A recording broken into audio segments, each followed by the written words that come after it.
Okay, we are live and just stand by while I bring up the live video so I can make sure that the feed is okay.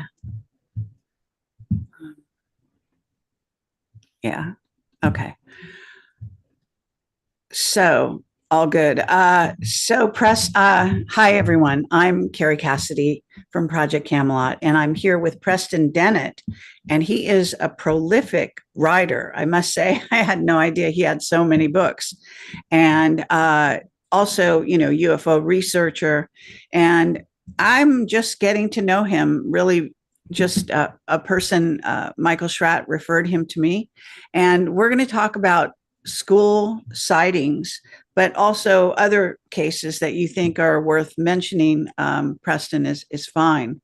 So, do you want to give yourself a short introduction? And I already kind of gave an introduction on my Telegram that you've got on your website. I posted most of that there. But if you could talk about yourself a bit. Yeah, sure. Thanks, Carrie. Thanks for having me on. Thanks to Michael Schratt for referring to me. I love Michael. He's an amazing researcher. Yes. But yeah, I mean, as I put in my bio, I came into this field as a skeptic, found out that my brother had seen a UFO. This was back in 1986. I was a pretty young man, 21 years old. Heard a sighting on the news, a sighting over Alaska, November 17, JAL Airlines. You may have heard of it. It's very well known. But it caught my attention and was enough to get me to ask my brother about his sighting that he had claimed to have had some years earlier. I wasn't ready to listen then, but I was now. And my brother described an incredible sighting. And it turned out that I had a number of people in my circle, family, friends, and coworkers, who had had some really incredible sightings. So I thought, you know what? I'm going to prove them wrong. I'm going to get some books on this subject and tell them it's all swamp gas, which at this point I knew it wasn't, but it's pretty upsetting to find out that this is all real when you had never been taught about this in school and it wasn't taken seriously in the media. So, of course, the books were very compelling and convincing. And I found out about MUFON. I became a field investigator for them and really just never looked back. I did about 10 years of really in-depth research, interviewing people, wrote about 30 articles before I put out my first book, which is about UFO healing cases. That was 1996. And since then, about a book per year. I'm obsessed. I'll admit it. I think it's an important subject that deserves to be taken a lot more seriously than it is. Oh, I agree with you 100%. So, what I'm wondering is if you could talk first about, you said your brother had an incredible sighting that kind of spurred you on. Can you talk about that sighting? Yeah, it was amazing. I do remember I was probably 13 years old when he came running in the house and said, we saw a UFO, me and my friends, and it was really low. It's right above the telephone poles. And I just kind of looked at him, shook my head. I was very analytical, scientific minded, and I knew how far away the stars were. And I just thought to myself, there's no way that UFOs are real. But now listening to Mark, my older brother, he said he was with his two friends, Phil and Greg, who I knew. And this was in Southern California, LA, well, Reseda, right outside of Los Angeles, around the late 1970s and at night. And they were sitting in their van and they saw what they thought was a helicopter. It was kind of at eye level because they were up on a hill. And it wasn't a helicopter, they could tell right away because it was silent and it was dome shaped. It was your classic flying saucer, metallic, colored lights around the edge, silent. And they decided to see if they could get closer to it, chased it in their car down Reseda Boulevard. And it was weird because it would stop and wait for them. And they get real close to it and they were just about underneath it and it would dart ahead, kind of Uh, playing a little bit with them. They passed other cars who were also seeing this. So they weren't the only witnesses. So Mark's telling me all this, and I'm like, no, gosh, Mark, this is a lot. Are you sure? He's someone I love and trust. I know he's not going to lie to me. Now I'm an adult. Well, yeah, I'm 21 years old. I'm an adult. So he's like, if you don't believe me, ask Phil and Greg. I will give you their number. And of course I did, or he did, and I called them up. And they said the same thing. I mean, they described it right down. Each had a little bit different details into what they saw, but yeah, they absolutely confirmed his story. Wow, that's amazing. Now, what year was that again? I estimate it's around 78. Okay. Yeah. So that is you kind of begun your investigation since that time? 1986. It was years later that I finally listened to my brother. Oh, So so you didn't actually right away start investigating, no, I didn't think they were real. right? I'd heard briefly on the TV show In Search Of. I remember they mentioned it. And there was a family describing their encounter. I'm like, no, you didn't see a UFO. And occasionally it would appear on shows like Saturday Night Live, but Right. it was always kind of jokey, and I just didn't believe it. Okay, so what made you change your mind and start investigating? Well, after hearing Mark talk about what was that sighting over Alaska that reached the evening news, I think it was Dan Rather, Tom Okay. Brokaw, one of those guys was talking about it. I'm like, wow, they're actually talking about UFOs on the news here. And even then, they were very jokey and awkward about it. It was very brief, but it interested me. And I remembered my brother Mark had seen one. So after hearing him, describe this, I'm like, he saw something. I know he saw something. I need to figure out what it is. And if it had been just him, I probably would not have paid too much attention. But it turned out we had a family friend, a pilot, flight instructor, who had a sighting as well, of egg-shaped object over her home, which actually drew her outside. It was the noise of it. It was making this low buzzing noise, which filled her whole house. She had a witness with her too. So that surprised me. I kind of thought all people who see UFOs are alone. They're not educated. They're out in the wilderness somewhere. And my sister-in-law had a sighting, followed Wow. shortly later by Gray's. Several other friends. I brought it up at work, and that was a mistake. Because I found out there was 3 people there who had really dramatic encounters. I mean, Gray's, missing time, the whole deal. Incredible. So, okay, so you're talking about 1986, is that right? That's right. And from then on, you started doing your investigations. What, like, did you have a show? Because that's quite a long time ago. The internet, was the internet even around in 86? It wasn't. Okay. So when did you start you had a show, right? Is that right? Well, not initially.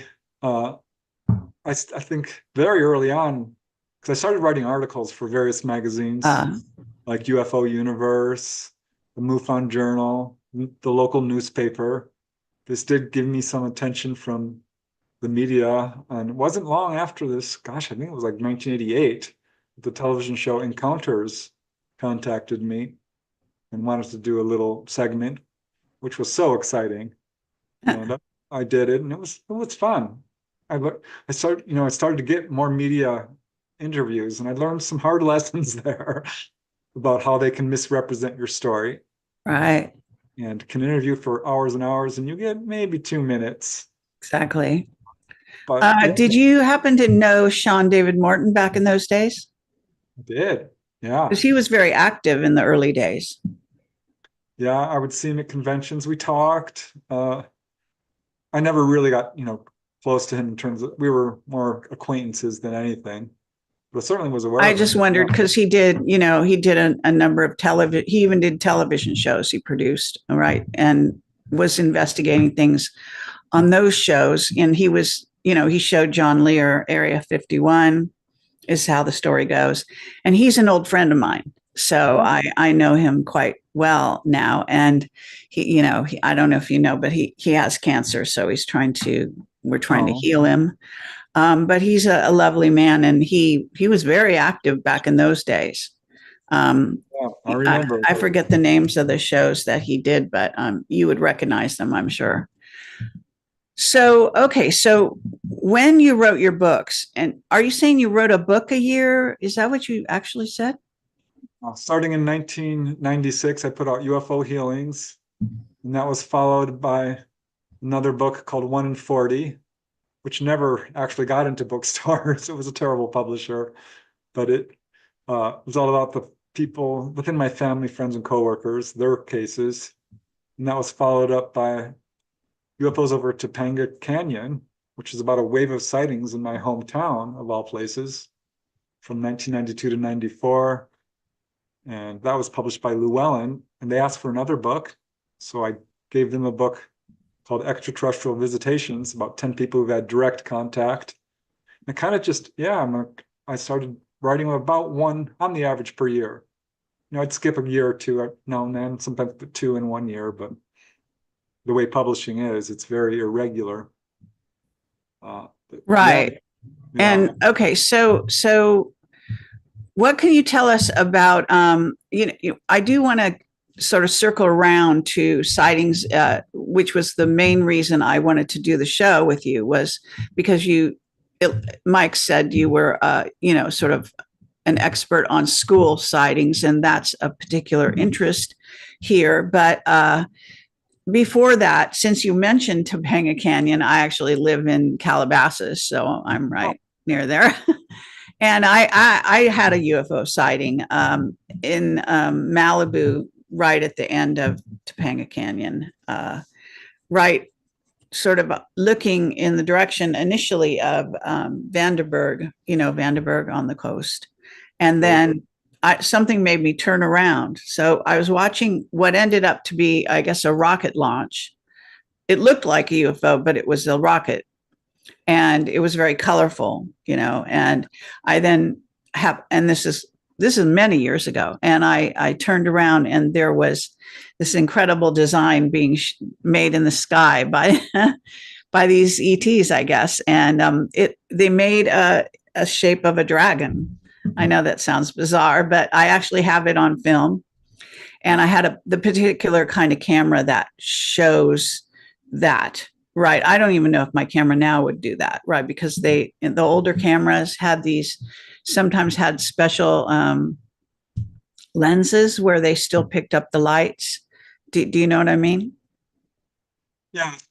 Some of the older cameras, the videotape cameras too, were in some ways better than the. Yeah. Like they picked up anomalous light signatures and things.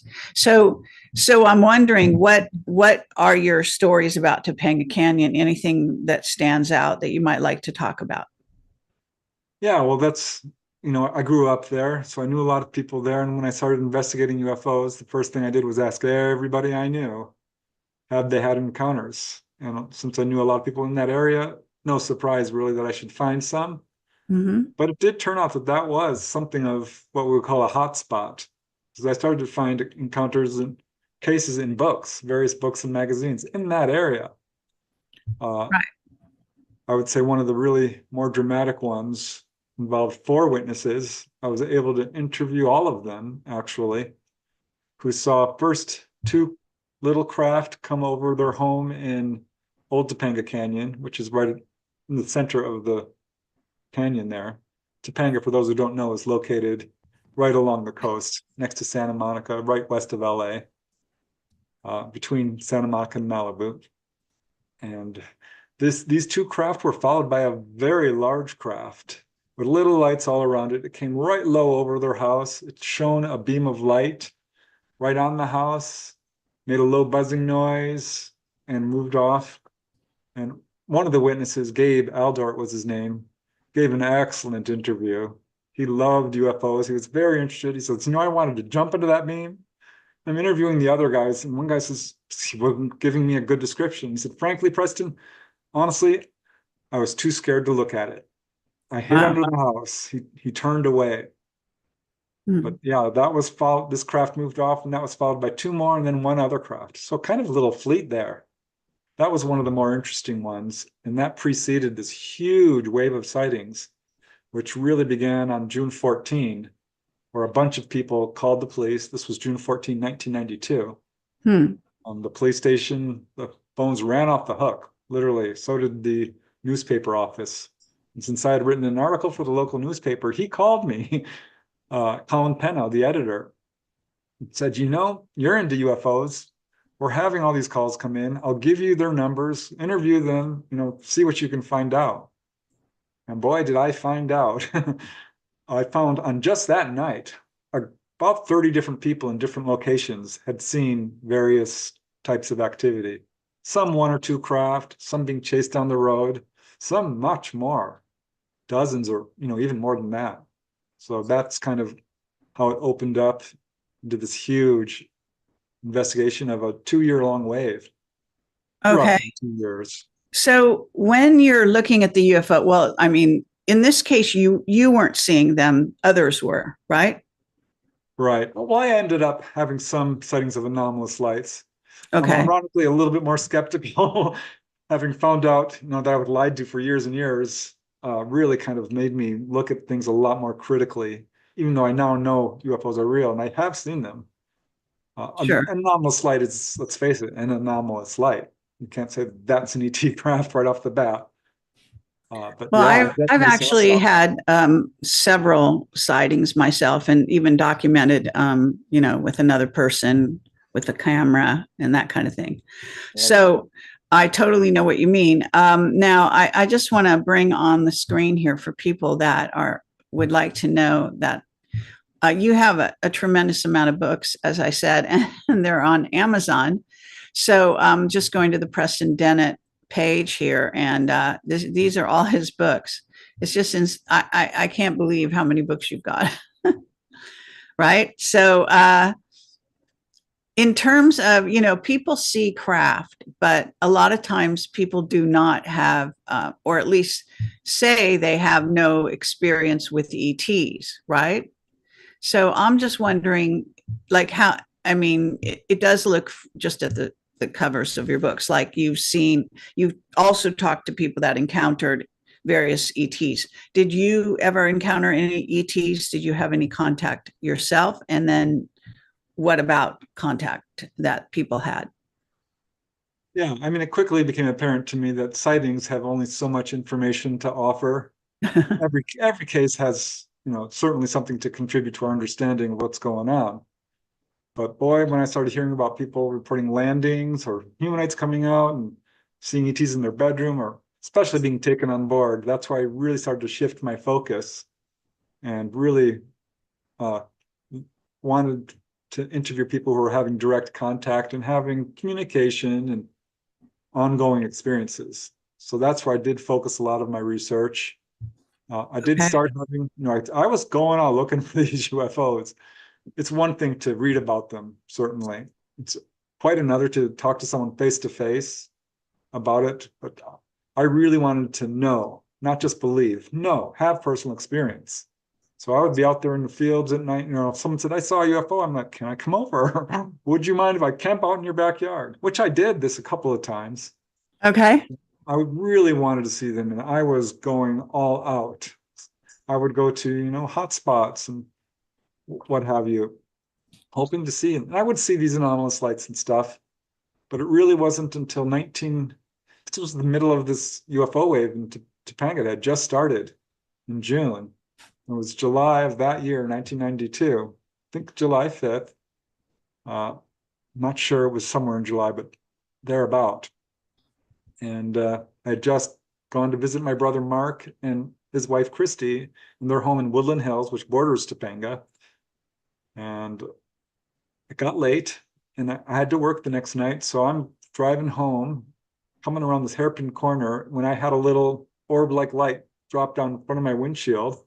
I stopped the car because this thing's going back and forth in front of my windshield and clearly intelligently controlled. And I went through all the theory. Is it a firecracker? No. Is this a reflection? Is it a bird? What's going on here? And that's all I remember. And in fact, I completely forgot Oh, about it. wow. You had missing time. I sure did. It took me a while to come to that realization, but I would start having dreams about being on board. It wasn't too long after that. I woke up one night because I felt what I woke up. I don't have a cat. Back then I didn't. Uh, I felt what I thought was a cat walking across my bed. And that's what it felt like. And of course startled me awake. And I was I'd sleep on my side. So I didn't really see what was on my bed, but opening my eyes, I could swear I saw a thin figure, really rail thin, standing next to my bed. And of course I gasped. I'm like, my heart started thumping wildly. And I watched this thing dart out of the room like Hmm. nobody's business, faster than a person could do. And normally you'd think you'd jump up and check the living room. I didn't. I was living in a three-story condo. Hmm. Uh, I didn't do that. Having interviewed a lot of people who got encounters, they sometimes tell me how they didn't react the way they thought they would. And so when I turned over and decided to go back to sleep, I kind of understood what they were telling me. Uh, so yeah, and that kind of ramped up from to more interactive encounters with telepathy, and at some point I Oh, realized, really? I might be a So you had here. ongoing, you would say you had ongoing contact? Yeah, it kind of circled around me, getting closer and closer. And I didn't talk much about it because I was really much more interested in being a researcher and getting the word out rather than talking about my own experiences. But at some point, they reached a level where I'm like, you know what? It's clear they know about me. Something is happening. I'm having all the experiences I'm writing about. Uh, and, I guess it's fair to call myself a contactee.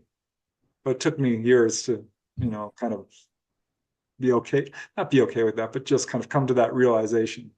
None of this has ever scared me. I don't think they're here to hurt us or scare us, based on my own Okay. research. So what beings did you see or have you seen? Do you know? Grays, mostly, human looking, Mhm. tall whites. Mhm. Some of this is very much sort of dreamlike. Did have a Okay. fully conscious encounter. I mean, full on, taken on board, laid out on a table. They were asking me, am I okay? Am I okay? I'm like, I'm fine, I'm fine. There was, a human looking hybrid, kind of grayish, half and half, you know what I mean? So you had good memories Oh of yeah, it. yeah, it was Okay. very And pleasant. did you ever did you ever, you didn't, or did you ever come across a reptilian? No, I have not. Okay. Yeah, And and did you, I don't sorry? get many I don't get many reptilian cases from the people I interview. It does Oh, turn up really? every now and All then, right. but not that many, which is All odd right. to me because you do hear about them. For sure. Now, so how did you get into investigating school sightings? Well, I started to run across cases. Really, the first one was very early on when a family member described, she had seen a UFO over Van Nuys Air Force Reserve Base in, of course, Van Nuys, California, with two friends. I interviewed one of them, but it was a few months later. She lives in Van Nuys. She went out to take an evening walk with her dog. This was 78, about 77, and she's walking past Sag Street Elementary School when she saw two children standing in front of the courtyard there under the spotlight. She's like, well, it's awfully late for two children to be out. That's weird. And they kind of look bald. And she walked right up to them. She was on the same side of the street. And as she got about 10 feet away from them, she said they were facing each other, almost like kissing, but they weren't. And they turned and swiveled, almost like they were floating, and looked at her. And of course, they weren't children. She had never heard of Brays, but that's what they were. And she described them to a T. Jumpsuits, the large eyes, the pale skin, very Sure. small features, the details we often hear. And she just kept walking. She was quite frightened. I didn't see a UFO, so she didn't quite, know how to interpret this until I interviewed her. Those sound like grays. She's like, what are grays? That was right in front of a school. And Um, another time I interviewed a gentleman who had missing time on a playground in Hawthorne, Southern California. And I again didn't think too much of it until the aerial school in rural Zimbabwe hit the news. I'm like, um, wow, look at this. I'm sure you've heard of the case. But for those who haven't, in brief, because it is well publicized, there was like yes. 200 kids on the playground. 60 of them saw UFOs coming in for a landing. A much smaller group saw ETs come out, communicated with them. It's a tremendous case from 1994, I believe. 96, November, thereabout. Right. And So did that case feature in your book? It did. It's one of 100, though. And certainly not as unique as you might think. There's quite a few like it. But that one, hit the news some years after and was kind of bouncing around a little bit, not getting a whole lot of attention, but continued to generate interest as, John Mack entered the scene, and finally a documentary started to be produced on it. And I kept hearing about it. I'm like, well, isn't that interesting? Because I instantly thought of the Westall High School case, 1966 in Melbourne, Australia. It's probably Australia's most famous case next to Frederick Valentic. But in April of 1966, some 200 to 300 students and teachers, by the way, saw these UFOs land next to Westall High School. Landing traces, I mean, this is very well authenticated. It's absolutely undeniable. And I thought, gosh, wasn't there another one in Florida? And I looked that up, and there was. And it was, interestingly, 1 year to the day after Westall at Opelika, Florida, Crestview Elementary School. And as I'm researching it, I'm like, well, look at this. 200 kids, teachers, lands right next to the school, right in a grove of trees, precisely like Rua, Zimbabwe, and the Melbourne Westall case. So why is it that well, what is your thought on why, there are so many cases, of course, and so many researchers as well, like yourself, and like you've written all these books. So why is it, do you think, that the powers that be keep it secret? $1 million question, isn't it? I think it's a very stupid thing to do. It just generates more fear, and truth and transparency is always the right decision. I think ultimately the cover-up, I'm not an expert on it. I've certainly looked into it. I think if you really dig deep, you'll see it's the policy adopted from the beginning. Yes. So at this point, they've kind of painted themselves into a corner, and to reverse this policy is going to cause all kinds of problems. But I ultimately think it comes down to the fact that we probably have hardware, craft bodies, technology, and then it comes down to greed, money, power, control. So hard to say for sure. But, did you see the UAP hearing that was a year ago? Oh yeah, with Grush, you mean, and Fravor and Graves? Oh yeah, I sure did. So they acted like this was the first time anyone even thought of, crash retrievals, right? And instead, of course, the record goes all the way back to Roswell and before. So did you, by the way, investigate Roswell at all? Not personally. I certainly, when I found that book, that was one of the first books I found. There was only one, the Roswell incident.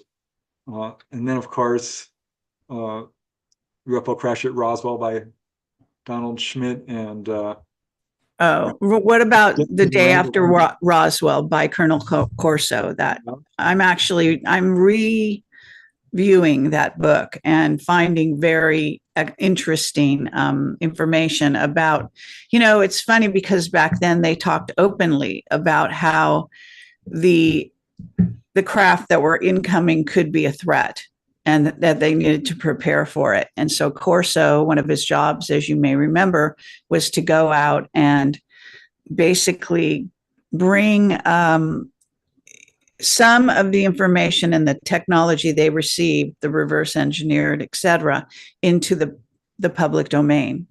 And this is where we get a lot of things like fiber optics and computers, et cetera, as you, of course, know. So I think this is especially interesting because it documents from a military man, a colonel, no less, who is documenting in his book, as he's going through the process of reporting, his findings and then contacting the, commercial sector and so on. So he speaks rather openly about things that people don't even talk about now, about, defense of our planet. That's actually was the conclusion at the UAP hearing. If you paid attention to the very end, you might have seen them saying that, well, if you can't defend against it, you can't challenge it, it can go faster and do things you can't do. It could, and it's in our airspace without permission, then it could be perceived as a threat. Well, from a military mindset, I can see why they say that, and it's sort of been the narrative they've been pushing for a long time. It's interesting because Project Blue Book said there's nothing to it. There's Yeah, no right. drug. So did the Condon Committee, so did everything. And now there's a complete 180-degree turnaround, very fear-based narrative being put forth, which I don't think is warranted. I certainly entered this field kind of concerned, but as I spoke with people who are having direct contact, I realized that 100 cases of healing is no joke. I've since found 300 cases, and most of the people I talk to don't feel like this was a negative experience for them. Mm-hmm. So I feel like there is sort of a false fear-based narrative being put forth that's not warranted and not true. It's my assessment based on my own research. I know a lot of people I've talked to have certainly had very frightening encounters that they did not like. But right. Ultimately, most of them, I will say, felt after several encounters like, okay, I've had a lot of spiritual growth from this. My psychic abilities are going off the charts. They've been giving me warnings and information and teaching me all of this stuff. Perhaps this isn't so bad. So I think we have to be really careful while we look at this, step back, take an objective viewpoint, move past the sort of fear that is so, drenching our society and coloring people's perceptions of what's going on. When well, I kind of I fall in as above, so below, so that we have both positive and negative beings coming in, and I think there is plenty of documented cases of human various attacks and so on. I think they keep that quite quiet. But I think the cattle mutilations and things like that are also indicative of something that they're really experimenting on. And then there's the gray human hybrid, abduction program that is it is interfering with our genome and in a very serious way. And that has been pretty successful as far as I'm concerned. So there are aspects that are questionable, let's say. And I think there is a good reason for the military to be on guard, especially with regard to the reptilians. But if you haven't really spent a lot of time investigating that side of it, I have, and I can say that it relates to what you might know of as the adrenochrome highway. Are you familiar with that term? I've certainly heard it. Yeah. Okay. And that and the abduction of children and actually refugees disappearing off the planet, being taken off by slave ships. So there is actually even remote viewers right now working for Courtney Brown are coming across those types of cases with insectoids and reptilians and so on. So there may be some things that you haven't come across simply because of the way you sort of the angle that you took. Now, what is striking to you about the school sightings as opposed to, say, other sightings? Anything particular? Yeah, well, I will say I've talked to a lot of people, just backtracking a little bit, and I don't edit people's encounters or anything, and I haven't come across a whole lot of negativity, but that's neither here nor there. But the Schoolyard encounters really caught my interest because they are different. There's really not a whole lot of cases out there like them because these are daylight for the most part, very level encounters, long lasting. 1/3 of these cases involve landings in humanoids. Mm-hmm. That's a lot. And very positive. There's basically, I think this is sort of a publicity campaign that the ETs are doing, introducing their presence to society in a way that's quite clever because children are often seen and not heard, but none of them have retracted their stories. They've stuck to it. They're very impressionable. They don't have prejudgments. They're Right. not fearful of things that look perhaps a little different. But yeah, I found out that of the 100 cases I found initially, and it's now probably closer to 200, adults are there in half the cases. So you can't say, oh, these are just kids. And it's Right. children That's of all true. ages. Yes. It's elementary, junior high, high school, and colleges as well. Half the cases are elementary schools. But Mhm. yeah, very low level daylight displays that are long lasting and very widely viewed. So we're talking 30, 40 on the lower end, up to 2, 3, 400. And just, I mean, you're meaning children on the scene at the time. Is that what you're referring to, or the number of yeah, cases? Yeah, oh, the number of witnesses. yeah.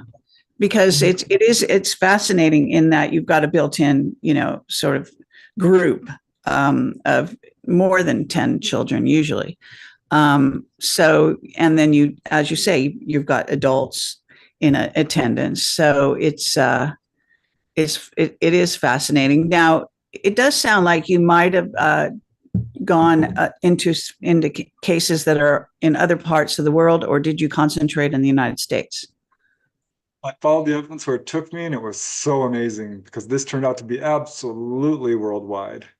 Mm-hmm. It's difficult to get information out of some countries, Russia, China, Japan, the Middle East, but I got a few, and certainly a bunch across the US, Canada, all across South America, Africa, of course. It's not just the Ariel Elementary School. There was one in South Africa as well that was quite striking, all across Europe, England.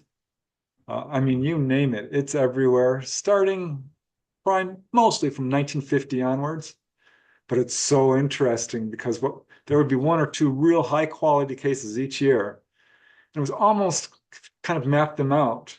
There was this interesting timing and location to it. And it really reminded me of someone doing a book tour or a concert tour, going from city to town to, various locations and doing a little show, which is ultimately what it amounted to. These were what we would call, for the most part, close encounters of the first kind, second kind in a number of them with landing traces or people perhaps feeling heat or some physiological effect. Uh, Very few cases of people having what being taken on board. There's a couple. People started.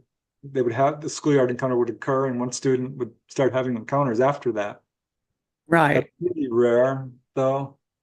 But Well, did you look into the cases in Wales, in England, for example, because they've had quite a few there? oh yeah, the Broadhaven case in Mhm. 1977, I think it was. Yes. Broadhaven Elementary School in Wales, part of the Welsh Triangle there, Yeah. was your typical case. It's the same thing. It's UFO lands right in the grove of trees. Bunch of kids run out, they see it. Turned out a couple of school officials saw it as well. They didn't come forward at first, but they verified this. And yeah, there's a certain pattern to these cases that is very prominent. I mean, Jay Raymond Fowler investigated a case where they came down over a high school and went straight from there to a nearby college. And these were literally, minutes apart in terms Yeah. of when the encounter occurred. So, I mean, it's clear that this is not just, people outside and happening to see this. No, they're going directly to students and showing them, Yes. Very wow. interesting. And then the children also draw pictures, which further documents it, right? That's often happening in these cases. Yeah, and it's really touching and poignant to see these drawings and hear the children's interview. With Broadhaven, they have reunions pretty much every year. Oh, A number of them do. Uh, okay. and it's really interesting to see because this is something that affects a person quite profoundly. A simple sighting can change your worldview. And No that's so doubt. true. Talk to, I wasn't able to trace all these cases personally, because a lot of them never got farther than the local news, the newspaper or what have you. But I was able to find people and interview them directly. And wow, it is just so awesome to hear their accounts, because you can see the emotion, feel the emotion, and really sense their sincerity and honesty as they're speaking about something that occurred, when they were just little kids. Right. And it does stay with you. So, what about this idea that people have been, harassed by law enforcement, by, what we call the deep state now, agencies and that sort of thing? I mean, you were in MUFON as well, right? So you must be aware. I don't know if you're aware, but I have testimony from people that say that MUFON is run by the CIA.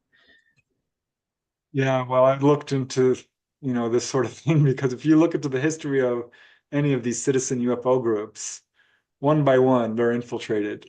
Yes. And it's, I think, indicative of how seriously our own, quote, secret governments take this subject. They're spending an enormous amount of time, money, and effort and energy to make UFO witnesses look like fools and drug users and idiots and so forth, explain away all accounts as hoaxes, hallucinations, or misperceptions or mental illness, which is absolutely not true. Yeah, and I've talked to enough contactees where a number of them have had real problems with surveillance and threats as well. I mean, this turned up in some of the Schoolyard encounters. There was one in Sacred Heart Elementary School in Illinois, where a police officer was on the scene when one of these UFOs showed up. Well, he just happened to have a camera in his cruiser, so he ran and get it and took some film of this object as it's moving off.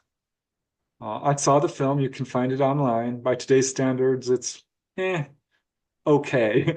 It shows a little light in the sky moving off. But boy, some secret government agents showed up. They were so interested. They kind of gave him a few threats here and there, not to talk about it. It was a big deal. Oh, wow. And that certainly happened in Westall High School case. Kids were taken separately into offices without parental permission or supervision and threatened. Wow. Flat out. That's in Australia. That's the Australian one, right? Yeah. Yep. Their government has really revealed itself to be extremely sort of like Nazis across the board, even during COVID. So their reputation is pretty solid at this point as being an extremely rigid government. Strange, because their people are the opposite. Australians are like one of the most open people you could ever hope to meet, in my opinion. And, they're friendly and open and outspoken as well. So it's very interesting they have such a rigid and restrictive government. How that works together, I'm not sure. But kind of all do, we're just not fully realizing it. The secret government, this cover-up is no joke. Yes. Our governments are taking this very seriously, and I do not think that they have our best interests in mind. No, yeah, for sure. Now, in terms of things like, that, like, I don't know what because I haven't read your books, but did you ever concentrate on any particular cases, like where you spent maybe even a whole book on a case? Like there's, I'm going to be having a speaker at my conference, which I do every year in England. And he's going to be talking about the Rendlesham case. And the Rendlesham case is very famous for the witnesses being threatened, controversial stories, opposite testimonies, even the people that after the fact are sort of argue with each other endlessly over it. Any cases that you concentrated on like that? Yeah, to some extent. Again, I concentrated mostly on contactees. So a number of my books are contactee compilations of 10 or 20 accounts. Okay. I did a whole book on sightings over drive-in theaters, a couple on healing cases. But yeah, I did meet a lady by the name of Dolly Saffron, who is a fully conscious contactee who's not having missing time, moved past fear, working directly with the ETs in a very extensive way, vetted her story to the point, because she has photographs, she has film, she has medical evidence, she's got corroborating witnesses. She's the Wow. real deal, an unimpeachable resume. So I did put out a book called Symmetry, and writing a sequel on that about her lifelong experiences. It's really my only book that focuses on one person, but Okay. did very well. And I'm not surprised because the information she had really gave me a much clearer picture of the ET agenda, mission, goal, why they're here on Earth. Okay. Why does she think they're here on Earth? Well, this is really interesting to me because she confirmed what I had pretty much already concluded. So when a person is taken on board, they're physically examined. And this can be very scary for people. And this is when people start to perceive this as a negative experience. You know, it's against my will. I don't like it. It was painful. And this is when they often have missing time. And a number of people I've talked to have had more awareness of what happened to them. So they'll be perhaps taken down to the engine room and shown how the craft works and explained how the craft is operated, or taken up to the control room. I've talked to people who've been sat down in the pilot seat and allowed to pilot the craft. We're taken up to what I would call the observation deck, and they'll show you a field of stars, perhaps. That's most common, or the Earth, the Moon, even other planets. Saturn, that comes up a few times. And if you get any communication beyond, don't be afraid, we're not here to hurt you, you're okay. You're fine. They will usually talk to you about warnings against nuclear proliferation, our warlike ways, aggression, information about future catastrophes, dangers of greed and corruption, pollution, the destruction of the environment, this sort of thing. So this is Uh-huh. what I'm trying to pull together. And she absolutely confirmed that. She says, oh yeah, she's been healed. She's watched people be healed as well. She's watched people go into full panic because this can be very scary. Often, usually, it's very scary for people. The worst I hear is the physical exam. But Sure. I don't really have any cases of what I would call outright torture or ETs trying to hurt people. But her story was so amazing to hear her describe how they took her as from a very early age, actually, and asked if she'd like to work with them, and she agreed. And this is when she moved past missing time and fear and had a very interactive encounter where they asked her, how can we help you? What would you like to learn? She's like, I'd love to learn how you pilot these craft, because they had sat her down in the seat and let her do it. Uh-huh. Which sounds crazy, but Grant Cameron just wrote a book about this, Sky Pilots. It's got a lot of cases. I have several myself. And that really sparked her Okay, is lifelong. that meaning people that are abducted or having contact and then are offered to pilot the craft or something? Yeah, precisely. And so Well, that I mean, that sounds like a good sales job to me. I don't think you're going to get, them. They're so adept at hiding anything negative that you probably wouldn't come across that under those circumstances. I don't know. But there can be an overlay. I'm not as open to it in a positive way as you are. I am, however, very aware that there are both good and bad. So it really depends who you're dealing with, just like with humans. But anyway, so when you're out there and doing your interviews and so on, how did you conduct them? Did you have a camera? Because I know they showed up in your books, so you're mainly a writer, but it sounds like you did fly out to meet your contactees and things.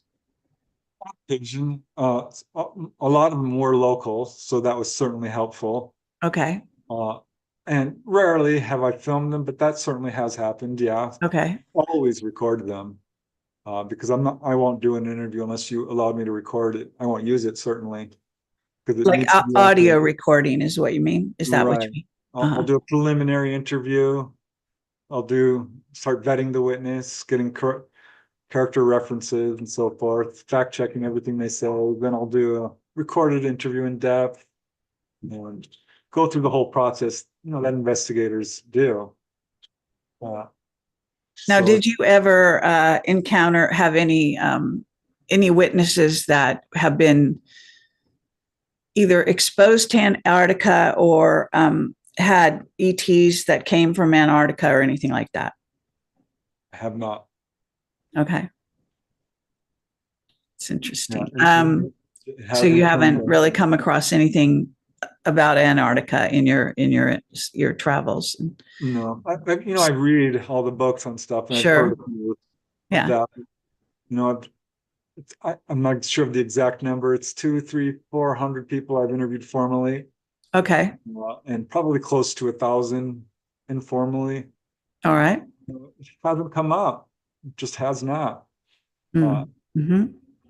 for whatever reason. And then what about so you like the people that you've interviewed did you because we're doing this on Zoom, but did you, and I understand that you maybe did most of your work even years ago, so maybe the technology wasn't really there, but are you talking about phone interviews, or did you go to the wherever they were, or in the as you say, Oh, locally yeah. mainly?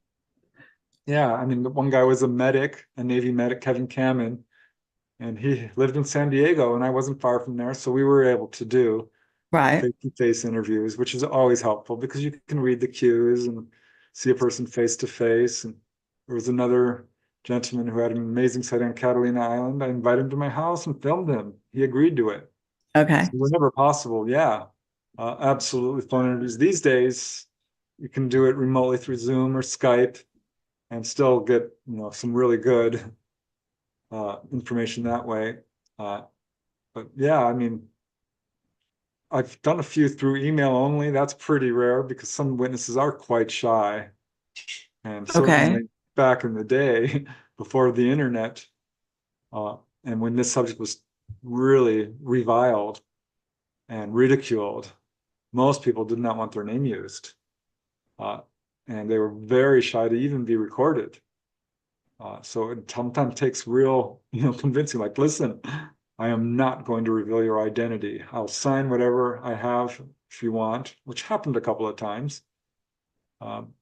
So yeah, I mean, it's being a UFO researcher, as I'm sure you know, has its challenges. Yes. Well, so was this your main career, or did you have something else that you did on the side? I worked full time, Oh, doing initially it was data entry and filing, but I worked my way up to doing bookkeeping and became a full charge bookkeeper. oh, I And did see. that, yeah, full time for 35 So, years. so you didn't actually make your money from all the books you wrote. God, no. Okay. I wish. People who think you're going to make money, so you might. I mean, if you're a Whitley Strieber or somebody, you might get an amazing advance, but no, no. Well, I've made some money. I wrote a book. It's right behind me called, Rebel Gene. Yeah. I mean, I But make enough now to support my habit, to pay for the computer and the internet yeah. and so forth. All right.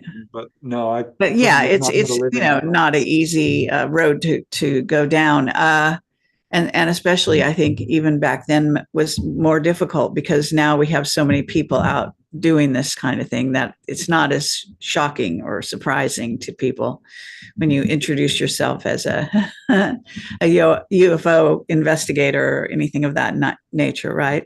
Right. So, did you come across people that you would interview in the MUFON setting? Did you get some of your stories from there? Oh yeah. Initially, I worked closely with the MUFON, and they, would refer a case, and I would research it as a MUFON researcher and submit the files and send it off, and it would go to sort of a, just I'm not sure where it goes, honestly, and it kind of, occasionally it would get published in the MUFON journal. I started to get a little frustrated, and eventually just kind of, well, I still support MUFON. I do. I think there's a lot of good people in there who Mm-hmm. are really trying to get the word out. I ultimately decided to work independently because I felt I had more freedom to get the word out, because there's a lot of great researchers out there, but not a lot of them are, sharing their research. which is, why are you researching it? Is it just for you? Well, I can understand, because initially that's why I did it, but it became, a big part of my goal was not only to research, but to educate. Yes, And I needed the absolutely. freedom to be able to do that. So I pulled away from MUFON in terms of, working for them. But yeah, still support them, still am a member. I still speak occasionally in MUFON groups. Because Okay. I do love the little state groups are wonderful. But yeah, about some of the problems. I've talked to some people who are unhappy with various UFO groups, including MUFON. But like I said, Right. this is a subject that's very tightly controlled. I mean, this. It's a Yes. real shock. To me, it was an absolute shock coming into this field and realizing there was a cover-up. I was very naive. Uh, I thought our government was telling the truth. I No, they're see. not. Oh, So, that's interesting. Yeah. Okay. yeah. Well, I guess by the time by your standards, I came to the scene rather late, although I've now been doing this for close to 20 years. Oh, But wow. initially, the first time I was involved was probably around 2004, although I actually was abducted when I was a kid and had my own experiences. So, maybe, a little different in that respect. Now, in your books, you say you don't have much to do with reptilians. I am noticing there is one here that at least the cover looks like a reptilian. I don't know. It's not from here. Selected UFO articles. So it's you just happen to put that particular picture on the screen on the book, or what happened with that? Yeah, the Not From Here volumes are all about sort of finding different patterns in UFO research, outlying cases, UFOs hovering over graveyards, perhaps, or over prisons, or uh, the Bigfoot UFO connection, UFOs tracking our rockets and things like this. Various aspects of ufology that haven't gotten a whole lot of attention. And the All first right. cover was a gray.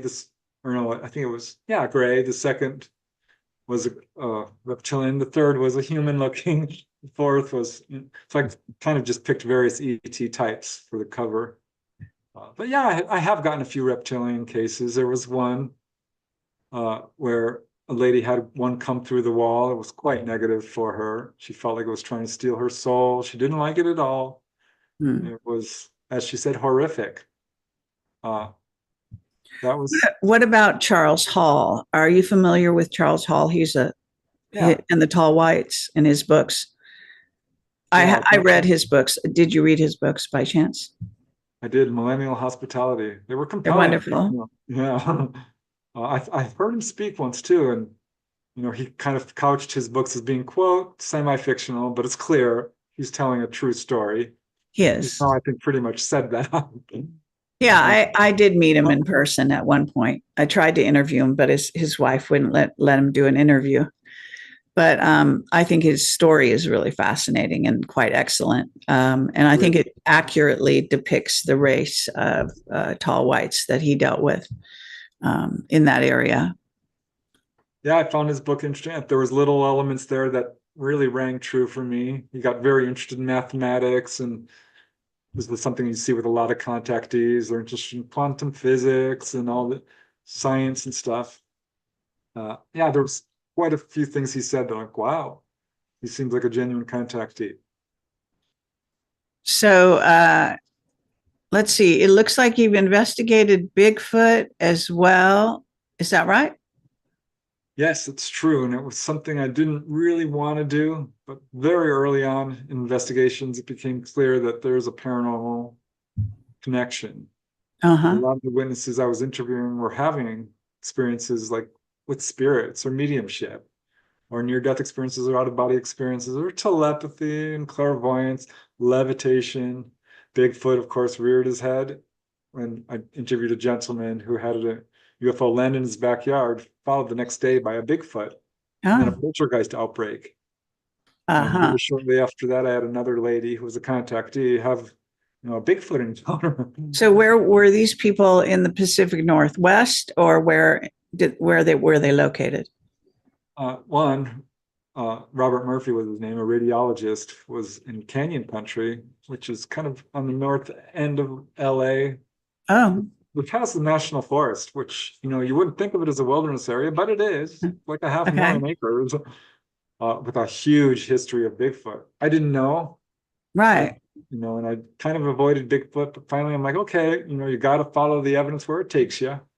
right. You're not doing real science if you're throwing away evidence or ignoring any part of this. And so I'm like, okay, let's go. And I investigated Bigfoot, which became a whole can of worms, as you might imagine. I found out, yeah, there's a cover up on this too, and it is real, and the evidence is mountainous. There is a connection. Most people who see Bigfoot aren't going to see a UFO, and vice versa. But there's a good 200 cases well documented on record where these two phenomena, for lack of a better word, intersect perfectly. It's a real Yes, I had a scratcher. very big Bigfoot witness that came forward, and and I interviewed him, I think, 3 times, and I also met. I was speaking in Yelm, Washington, and I met some experts on Bigfoot at that time. I've had people on my show talking about it as well. So, I firmly believe that they're a real race of beings, and the Yetis as well. So, and the Squatch, they call them Squatch, maybe a different sort of lineage than the Yetis, but there may be a relationship there too. Yeah, it's all over the world, no doubt about that. I ended up Yes. writing a book for Chelsea House and did a deep dive in it, and it was shocking. Yeah, South America, Europe, Russia, China, you name it. Yeah. Uh, California is one of the big hotspots in the US, California, Oregon, Washington, but really everywhere. It's amazing. I agree. There's sort of different variations, but wild men too. I mean, not your typical Sasquatch, but little people, elf-like fairies, and there's a lot going on that gets put under the UFO umbrella that perhaps doesn't That's true. belong, but all kinds of, I don't like that term supernatural beings, but let's call them that for lack of a better word. It's not just us on this planet. That's for sure. Or in the universe for that matter. So let me see. I'm trying to actually get to the chat. Now, I don't want to keep you too long, and I appreciate your time. I would like to get questions in the chat. So if you have a question for Preston, here's your chance. And why don't we just maybe look at the chat and see if you have to put a question mark at the end of your statement. So if you've been putting chat in there, but you haven't put a question, then you might put a question in when you get a chance. Now I think it's saying there's somebody who wants to know. I'm not sure what this name is. Are Andorra crystals real? Andorra. I'm not sure what an Andorra crystal is. I certainly know crystals. I couldn't say, I don't know. Okay. That was just somebody asking a question back a while ago.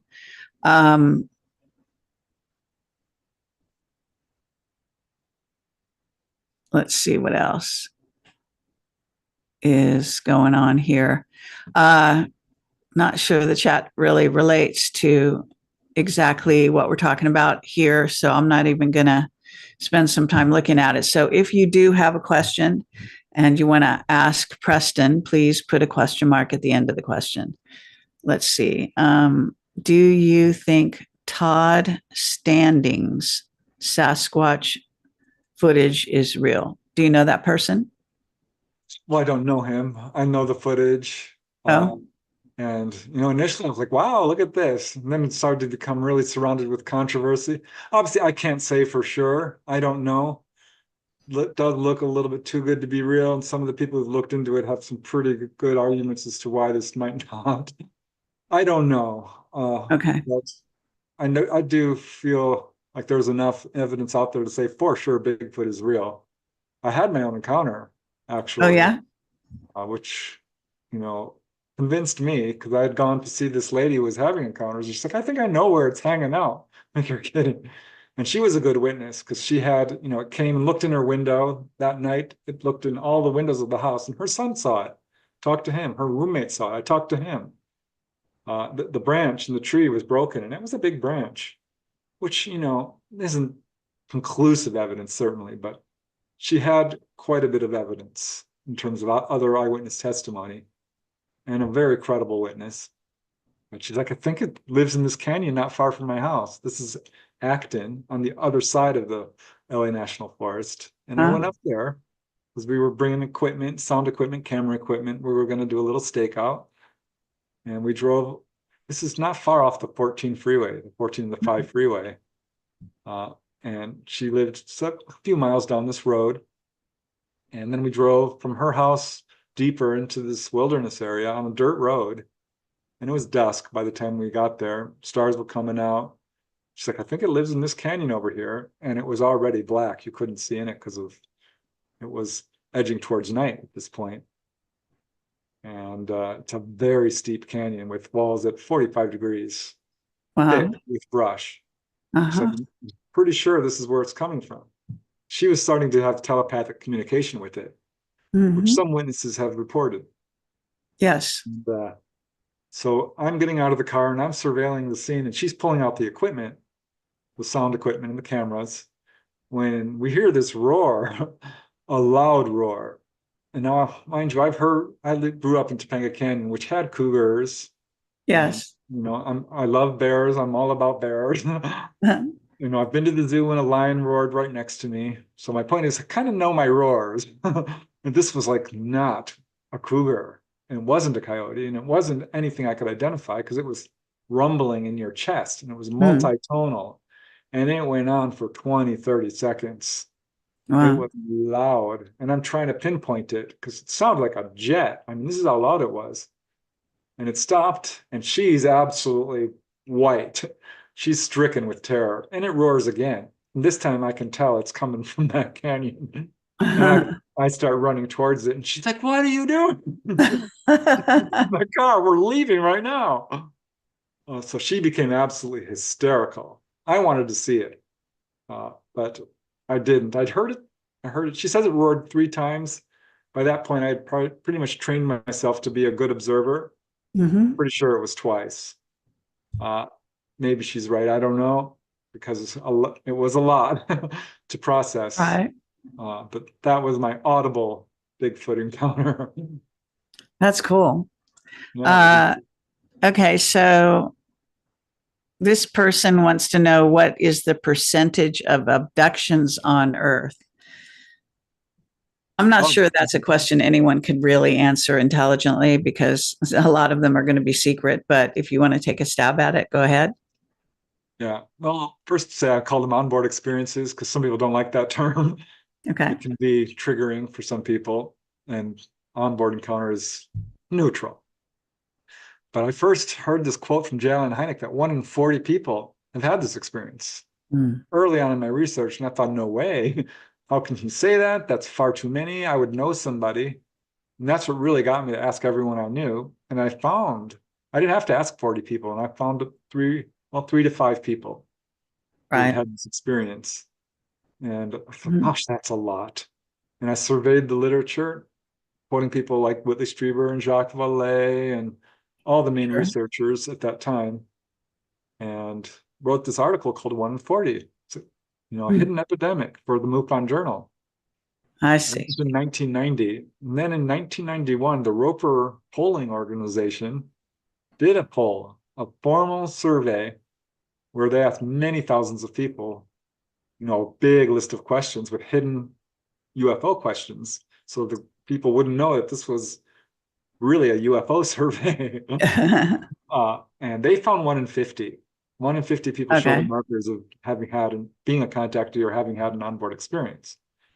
And the editor of the MUFON Journal actually wrote me back. It's like, oh my gosh, You were pretty close. I'm like, well, no, it wasn't me. It was J.L. and Hynek, but thanks. But yeah, I think it's far more common than people realize. And having talked to a lot of contactees, a number of them have told me that, oh, yes, pretty much everyone is known by them. And it's far, far more common than people realize. Yeah, I would agree with that for sure. Um, looking to see.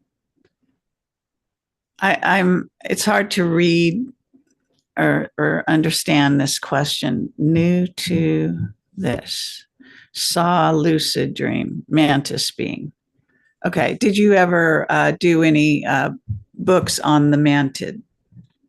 Not specifically. I don't know that anyone has done a specific mantid book. I was looking through, I'm like, gosh, there's a good idea. Certainly it does come up. I would say far more common are grays or some variation of them. Human looking, mantids certainly, little blue beings, tall whites, Right. strange humanoids of all kinds. Almost always humanoid. One gentleman, I think I mentioned him briefly, a Navy medic by the name of Kevin Cameron, had a benevolent encounter where he was basically invited on board and had this long conversation telepathically with these two very tall mantids. He said they were Oh, all 15 right. feet tall. I'm like, Kevin, that sounds pretty big. He's a trained observer. I mean, he's a medic. And he's like, listen, you see how tall I am. He was just over 6 feet. He says they were more than twice my height. It was like looking up at a basketball hoop. Yes, definitely. They're said to be 9 feet tall at least.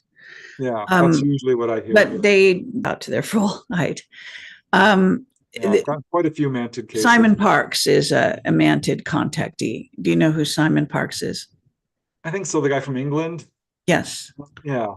Yeah, he was actually he was in politics for several years and got voted into office. And he actually talked about his ET, what he thinks is his ET mother, a mantid. So he talks about contact experiences and had to his constituency in England, and they still voted him into office. So that was a good testimony, I think, to people being more open. But the English people tend to be more open to all of this supernatural world in general, I would say. And I travel in England quite a bit. So it's something about the environment and the history, the long history that the place has. I think so, yeah. Fairies and all that kind of stuff too, right?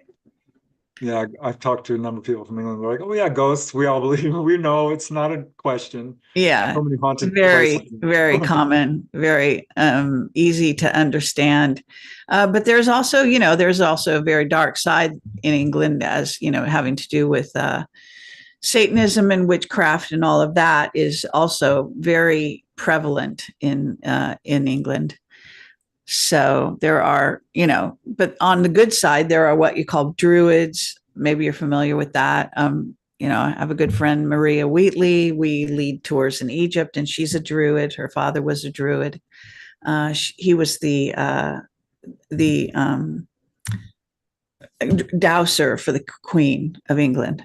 So she is an expert dowser. I don't know if you've come across dowsers, but anyway. Yep. Yeah. All right. Well, I'm just scanning this. Someone wants to know if you've had any encounters with Pleiadians. Me personally, no. Pleiadian, I haven't had anyone tell me specifically the ETs they encountered were Pleiadian. I've tracked that term from, Billy Meyer and Barbara Marciniak, and a number of people claim this. So I'm a bit skeptical, honestly. Most people who have gotten a location from where these Orion, I will say that does come up. Dolly Saffron talked about that. I had another contactee, Mike Wing, was his name. So a number of them have talked about, Orion. That certainly comes up. But for Pleiadian, no. I've not had any contactee say, that the ETs told them they were Pleiadians.